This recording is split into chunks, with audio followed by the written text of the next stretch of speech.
Hi there, I'm Lisa Burkhardt Worley, and welcome to Pop Talk, the show where you never know what topics might pop up.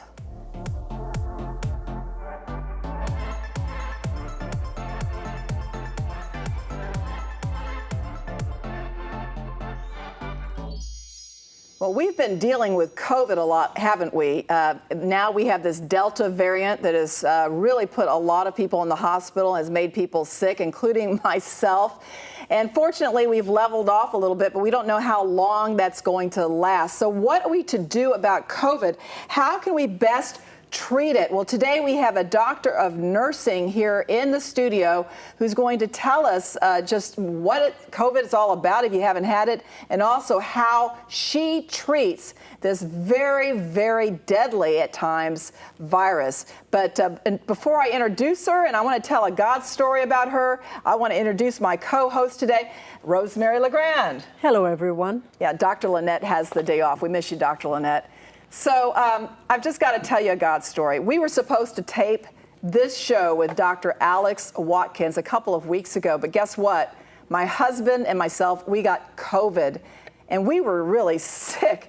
And so I reached out to Dr. Watkins and I said, hey, we're going to have to postpone your show. And she said, do you want to go through my protocol? And I said, yes, yes, we want to go through your protocol to treat this COVID that we have, because I just was feeling so bad. And it was like a progressive thing. You know, what I had, I didn't have the fever, but I got the cough, and I got the nasal congestion, and I got the inflammation for sure. I felt like sometimes when I was like walking, I would fall over. I felt like something was pushing me. I'd wake up and I had this really red face. I don't know if any of that speaks to you if you've had COVID.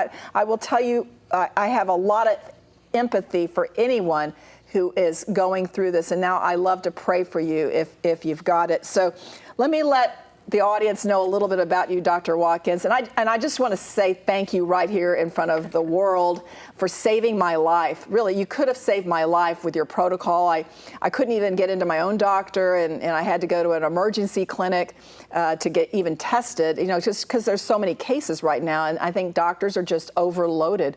But thank you so much. Thank you, thank you, thank you. I can't thank you enough. And that's why we're doing the show today, because I went through your protocol and I'm doing much better. But let me let the audience know about you. Dr. Watkins is a family nurse practitioner who is passionate about educating patients and promoting preventive health. She leads the team at a place called Live Well Med Solutions. It's in Flower Mound, Texas, a place that addresses patient health by performing individual root cause analysis on imbalances that compromise one's health. But she does work with people nationwide. I want to put that in there. Just because she's in Flower Mound doesn't mean she can't help you. Dr. Watkins has a doctorate in nursing practice. She's known for some research she conducted on Alzheimer's disease. Hopefully we'll be able to get to that. And where she proved that early standardized screening for Alzheimer's and related neurocognitive disorders has a place in the primary care setting. Dr. Watkins has also published her research in various medical journals. So we are so glad to have you here today. I'm so glad I can be here today Me too. To talk to you. You know, COVID-19 is just awful. In fact, we know a couple of people, two people that were on this show who lost their husbands to COVID. And I know another friend of mine right now has asked for prayer because her husband is on a ventilator right now in the hospital with COVID. So it is a killer disease, and if it doesn't kill you, it can land you in the hospital or keep you down for a few weeks like it did for me. So just to educate people, because I know there are people, it's like you don't understand until you've had it. Yes. I've had it now. Rosemary has not had it. I don't want Rosemary to have it. We were both exposed at the same time, and she didn't get it, which was great. Good. But can you explain to our audience, Dr. Watkins, what it's like? What's the Delta variant like? What's COVID-19 like? What are some of the symptoms that people can look for? Sure. First and foremost, thank you for having me on here. And it is nice to be with you. Yes, yes. We know how that can go. So COVID-19 at the core it's a virus, and it causes a disease essentially of inflammation. So it's respiratory inflammation, because most people, that you find, they have respiratory issues, right? So we can all agree that this causes inflammation in the lungs. I always like to clarify a couple of things. Sometimes people, they don't quite know what the names mean. So before we go into variants, let's kind of discuss what the actual name means. So SARS-CoV-2 is the actual virus that causes the disease COVID-19. SARS-CoV-2, so SARS stands for severe acute respiratory syndrome.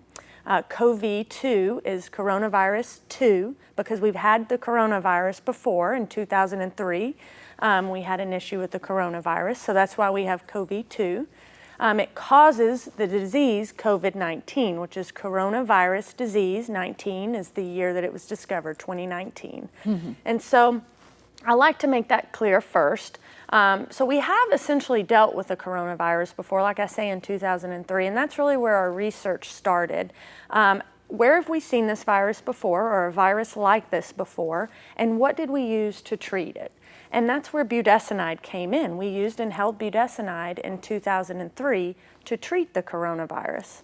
And so that's why we started doing research there, and we started to implement that as part of this protocol that I talked about with you and that you were on.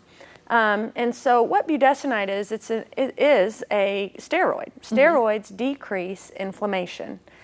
So when we get exposed to the COVID virus, what happens is our inflammatory response system activates. We want that to happen. That's part of our immune system. But there's a problem with the COVID virus, because once that inflammatory system activates, it never goes back down. And so you just have uninhibited inflammation taking place all over in your body. But particularly, we carry a lot of ACE receptors in our lungs. And so again, that's where the virus finds those ACE receptors, they receive that virus. And so you're getting more inflammation in your lungs because of the location of where the virus is being received. And so that's where that inflammation and that difficulty breathing takes place. So budesonide really drives those inflammatory markers down. There's a bunch of different subset categories of those markers, and it really works at keeping those at bay so that we never have too much inflammation in our lungs, thus creating a further cascade of effects. So you asked about the variants. So Delta variant is a variant of concern. There's about 5 or 6 of those variants right now. Delta we're dealing with in the States. We have a couple that are going to be coming down the chute. But most people don't realize this, that we have over 90,000 variants. Oh, wow. Okay? Wow. So it's not just this one, but we have some that are of concern. And so those are the ones that you will hear in the media or social media and things of that nature. All a variant is it's a different form of the virus. So a virus is a virus is a virus when it comes to this. So it's still that SARS-CoV-2 virus, but it just has been tweaked a little bit. And so as this virus gets passed on, and its job is to live another day. That's all it's trying to do, is live another day. We want it to die another day. We do, yeah. We do. We don't want it living anymore. But it's doing its job, it's living another day, and in order to live another day, it has to mutate. So it goes from one host to the next host to the next host. Well, each body works a little bit differently, so it's going to tweak that virus. So that, in sense, is a very simple way of explaining it, but that's what's happening. So there are over 90,000 variations of this virus. There's just some that are of concern, and this Delta variation is one of those. What I have seen in my personal practice is that this is more contagious, but it has not been as deadly. And so what I mean by the original virus we saw in 2020, you would see the contagion ticker go up, and you would see the death ticker go up. And that's where we all kind of went into panic. Anyone would go into panic when you saw something like that. Contagious related to death, that's terrifying. With the Delta virus, or the Delta mutation, what we are seeing is that contagion ticker go up, but that death ticker is not really going up with it. Yeah. And so we are seeing that it's not as aggressive, as far as a mortality situation goes. But as far as a contagion situation goes, that's why it is a variant of concern because of that contagion factor.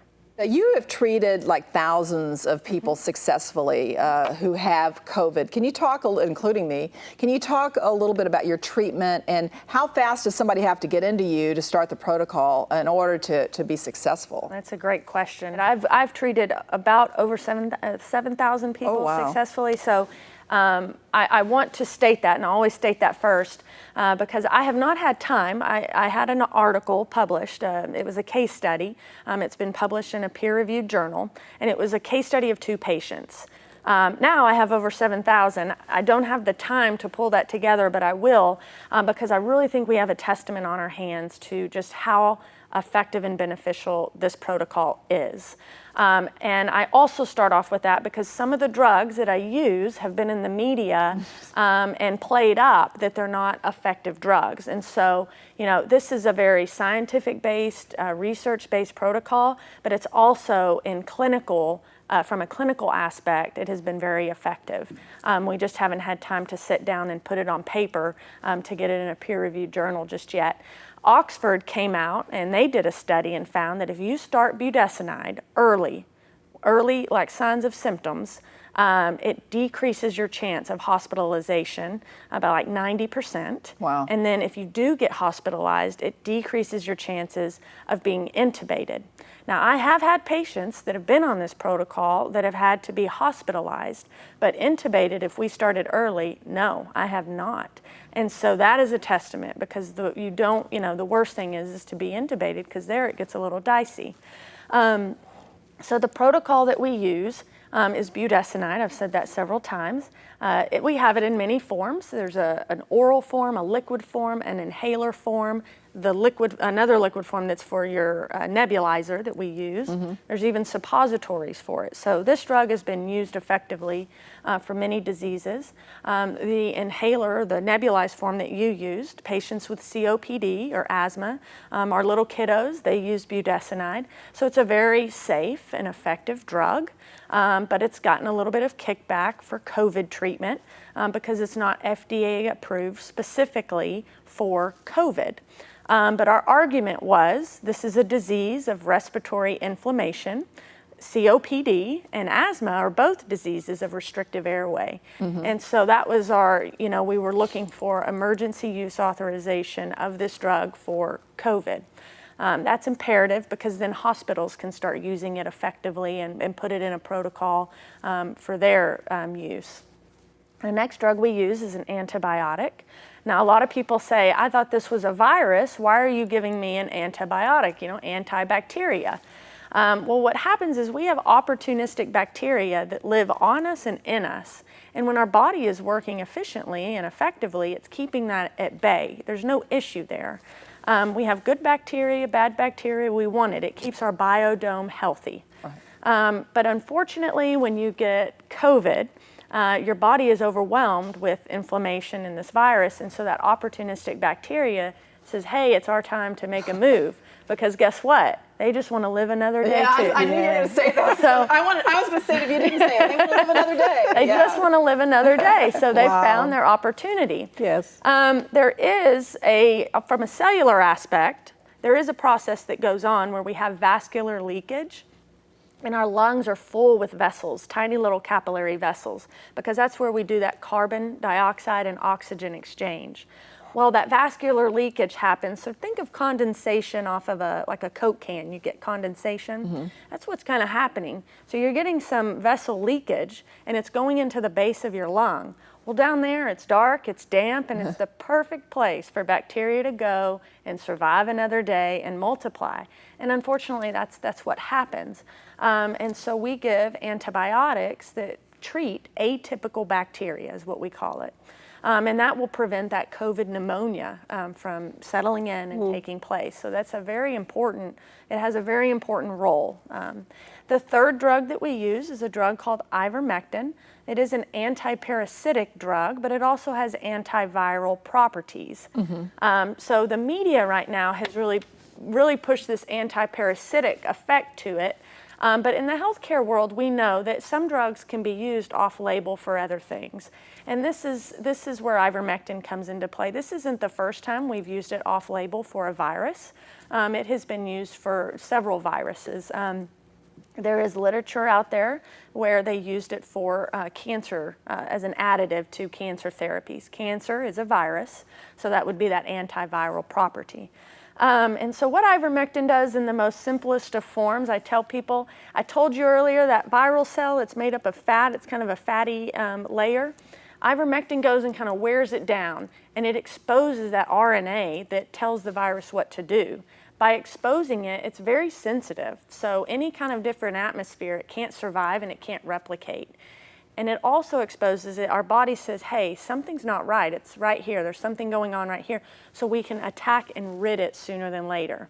And so I have been using ivermectin. I will say this, March of 2020 to about June 2020, we used to just do the budesonide and the antibiotic. July 2020, we added ivermectin into the protocol. November, we started doing it every time with the protocol. Yeah. So from July to November, we were following the research that was taking place and using it for patients that we thought it was necessary. But then in November, we got the confirmation that, okay, this really is beneficial to the protocol. So patients were getting better in 3 to 5 days with it. Especially when it concerns the respiratory aspects, where before, when we were just doing the budesonide and the antibiotic, they were getting better, but it was taking 7 to 10 days. And so we really saw it. We're onto something. We can get people over this in 3 to 5 days. Now, where the trick comes, we say we can get people over it. That's the detrimental aspects from the lungs. The hardest part about COVID, and it's what you have talked about, it's the symptoms. Right. The symptom management. And so those symptoms are brain fog, fatigue. You're just somewhat achy. You can't, like some people, they can't exercise as long as they used to be able to. Some people have gastrointestinal effects, things like that. Those symptoms linger on. What I have found is a lot of times we just run very dehydrated. We don't, we kind of get over it and start feeling better. So the vitamin protocol kind of falls off the table. I'm trying to remember. Yeah, so we get a little bit laxed on it. Yeah. And so that's what I always encourage patients. I say, yes, you had COVID and you got over the actual disease of it. Now you're just dealing with the symptoms that are kind of lingering from it. But yes, that protocol has been very effective at keeping people out of the hospital and in their own home in a safe environment. Yeah, worked for me. In the book of Luke, the Bible talks about the end times and what to look for. According to Luke 11:11, it says there will be great earthquakes, famines, and pestilence. Which means deadly diseases. It seems like we are in the end times right now, would you say? Yes. Some days I would say more so than others. Yeah. And it seems like the end times is right now because the World Health Organization says that infectious diseases or pestilence is on the rise. It's not just about COVID. 30 new diseases have emerged in the last 20 years, killing at least 17 million people per year. What do you think is happening right now? Anytime I talk, I try to talk from a message of hope. Yeah. And that's very doom and gloom, those statistics when you look at them, and rightfully so. But I do want to note heart disease globally killed 18.9 million people in 2019. And so that's one disease. And so I want to point that out because as a provider, we try not to get stuck on, what's in front of us. We're always trying to think of everything around us and how it has, a play in this game. And so the root cause of heart disease is inflammation. And if you get exposed to a new disease that WHO has come out with, you're going to have a harder time dealing with it if you have an underlying inflammatory issue going on. And so whether diseases keep coming at us, because we do live in a fallen world, we know they're never going to go away. They're always going to be here. It is of the enemy, correct? Exactly. So we are at that war. There are some things that we can do. We can start working on decreasing inflammatory issues, doing things that are cardioprotective, exercising every day, eating right, doing those things, not eating fast food, stuff just to protect these are just this is just a simple explanation of it, but we have to drive down inflammation in order to be able to fight whatever comes at us. So whether it's a disease or heart issue. So some good ways to prevent disease. Those are great ways. Now, I want to shift gears a little bit, if you don't mind. I'd like to talk to you about your Alzheimer's research. My father-in-law ended up passing away after his battle with Alzheimer's, and so it's just a horrible disease to watch someone go through. But why is early screening important, and how does that help? Yeah, well, believe it or not, we're not even segueing. We're staying on the same thing. Yeah. Driving down inflammation, because we don't want inflammation. So early screening is important because we can have normal labs every year. You go to your doctor, you get your lab work done. Hey, things look good. See you next year. But I have a question for you. When you do go into the doctor, do they ask, how's your brain health? No. No, Never. but what do? They'll listen to your heart. They will. Your lungs, as they should. But we never ask anybody about their brain health, and we never ask about factors that could be implicating their brain health or causing issues for their brain. And again, that goes off of inflammation. So when I was working on my doctoral work, I came up with an algorithm that providers can use. So instead of waiting till you turn 65 and your doctor starts saying, okay, now let's start doing something, I'll at least start questioning you for cognitive capabilities. It's a little late. You've already had 65 years of damage. To put that into perspective, it would be like me waiting till you turn 65 to check your blood pressure for the first time. That seems pretty crazy, right? But that's what we're doing with our brain. And that's because Medicare mandates that we check cognitive function for that wellness visit, your annual wellness visit. And so I said, we've got to be doing better than this, because by the time you're 65, you already have damage that's been done that we can't reverse. So why don't we start working on that before it ever happens? And so you can take a look at annual labs. There's a couple other labs that you would add on there, one specifically a B12 level to make sure your B12 is fine. We talk about sleep function. A lot of people have sleep apnea and they're unaware of it, and that causes low oxygenation at nighttime. So you're having hypoxic injury over and over and over every night. That's not good for the brain. We talk about exercise habits. We talk about smoking history. We talk about family history and things like that. So it's a little checklist. It's not doing anything out of the ordinary, but it's a checklist that you can put together and you get a score at the end. So now we can quantify something that was not quantifiable. We can put a number to our brain status and our cognitive function. And so say you come to me this year, I say, okay, your score this year is a 12. Let's try to get it down to an 8. Higher the score, the more risk you have. You come back next year, that's a 7. Now we know that we have done all the preventive things over that year to keep inflammation down in your brain, thus decreasing your chances of having cognitive issues down the road. And so that's the algorithm that we use in our practice to monitor that and to help people strive for better living, starting with their brain. And also, will diet help? I know a lot of people with Alzheimer's, they are asked to do crossword puzzles and all of that. Tell me, will that help? Oh, all of that is good. Diet is good. getting good, healthy fats in your diet is the best thing you can do for you. Just an example of that is eating, avocados. That's a good fat. Cooking with avocado oil or grapeseed oil. Butter, grass-fed butter is good. Me and Paula Dean, we can agree on one thing. That's butter. Eat more butter. Put butter in there. Hey, I'm all for that. Yeah. Eat more butter. Within reason, but getting those good fats in are appropriate. Okay, I was going to say you're currently working with Live Well, or it's actually your place, Live Well Med Solutions. Can you tell us about just all the services that you provide there? Sure. So this is a different kind of practice because what we do is we try to do healing and treatment through nutraceutical IVs. What nutraceutical IVs are, it's vitamin C, so high doses of vitamin C, magnesium, calcium, B complex. We also offer amino acids, peptide therapy. So we're really trying to heal people from the cell onward and to give them the most prophylactic, holistic care that we can. We do hormone work, we do weight loss work, and then the obvious thing that we do is COVID care.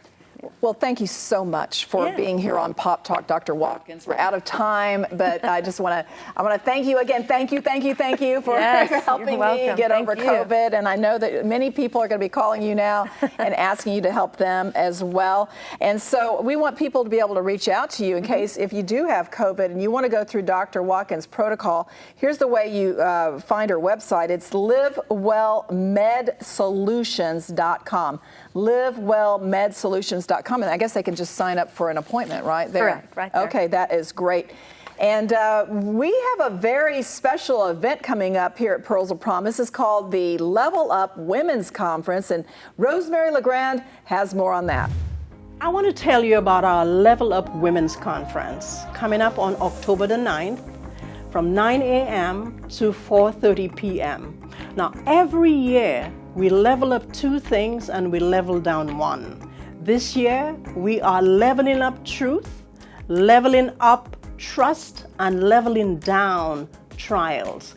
Our guest speaker this year is KCBI morning show host Rebecca Carroll. Also have Gateway Pastor Elizabeth Settle speaking.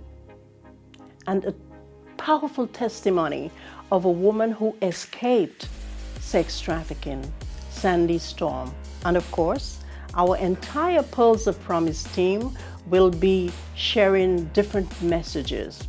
We would love for you to join us. You can purchase your tickets on Eventbrite.